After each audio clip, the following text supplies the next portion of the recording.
I've had a lot more time to ride my bike recently, and it's been great.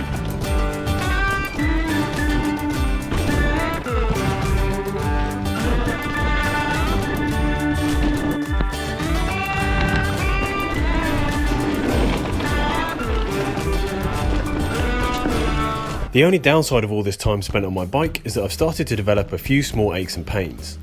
Not wanting them to affect my riding, I think it's time to start taking care of myself with a mountain bike tailored stretch and strengthening routine. Now, my history with stretching is unfortunately well documented on this channel.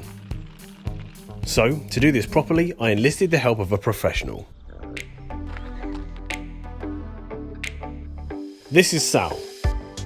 She's made of elastic. Sal is an expert in body movement, posture and injury rehab. She is a yoga instructor and trained dancer. Sal is the perfect teacher to guide us through some preventative body maintenance. I will of course be performing these stretches too, to act as a bit of a baseline, or a guide on how not to do it. So let's start with an obvious place. When mountain biking, your legs contain some of the most used muscles, so the first two yoga stretches help target the legs. The first posture is chair pose. This is a great quad strengthening exercise.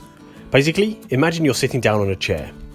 Put your legs together, bend at the knees and keep your back straight and put your arms above your head. In this stretch, go as low as you feel comfortable and aim to hold the position for a few breaths before returning back to normal. The next pose is called seated pigeon. It looks pretty similar to chair pose but stretches different muscles. Put one ankle above the knee and slowly sit back, stretching out the glutes and activating the hip flexors. This is a great one to aid balance, as this pose will also help the stability muscles of your ankles all the way up to your core. Raising your arms above your head in both of these poses helps to engage and open the shoulders, which you'll also use quite a lot when you're riding. Next we have Warrior 2. Step yourself out wide, bending the front knee and keeping it in line with your front foot. The back leg stays straight with the back foot rotated inwards. Put your arms in line with your body and hold. This is a great posture for working your quads, core and shoulders, but also opening your hips, and this posture is also a great example of using the whole body. It contains aspects of strength, stretch and stability. This next pose is a twisted high lunge. This is an amazing stretch for mountain bikers because it contains activation and rotation of the core and oblique muscles and helps to rotate the spine.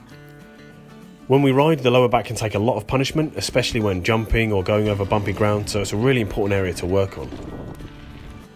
As well as performing the lunge post exercise as a stretch, with the rotation, this exercise can be used as a dynamic warm-up.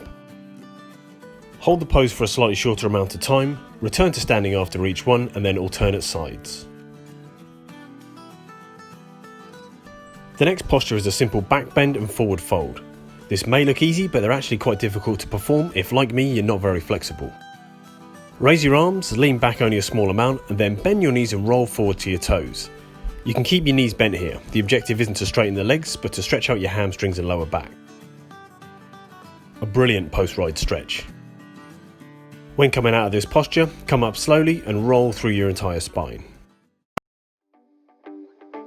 Standing bow stretches your pectoral and chest muscles as well as your quads and hip flexors. This is a good one to do after working through the warrior poses. However, if you find any of these poses too advanced, you can modify them slightly and adapt them to your skill level. Or just miss one out completely. So I hope you enjoyed this slightly different video exploring the beyond part of Bike and Beyond. A huge thanks to Sal for guiding me through all of these poses. Thanks for watching and I'll see you next time.